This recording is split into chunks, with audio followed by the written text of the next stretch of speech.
So on their peak earnings was 23, 24, was around 24, 25 billion.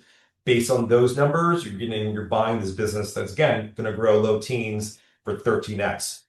So new CEO comes in. I think all you guys have seen this before. You throw in the kitchen sink, you take every charge possible, you set expectations as your base as low as possible. Off that low base, EPS, consensus EPS is about $16, and so that'll get the multiple is about 21, which obviously isn't super cheap.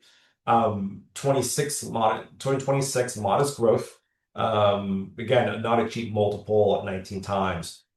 They expect a return of growth and so they are extremely confident they can get back to the low teens EPS growth by 27. And so consensus numbers puts this at a roughly 16 times multiple. We think that's still a bit of a sandbag. The operating margin for that 2027, the operating margin assumes 5 to 6%. Historically, they've been closer to 8 or 9.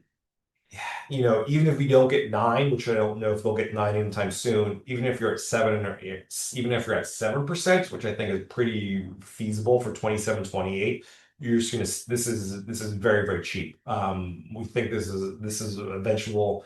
We think this is an underwriting blip. They're gonna work itself out, and we're gonna sort of resumption of those great economics. The secular trends are all still intact.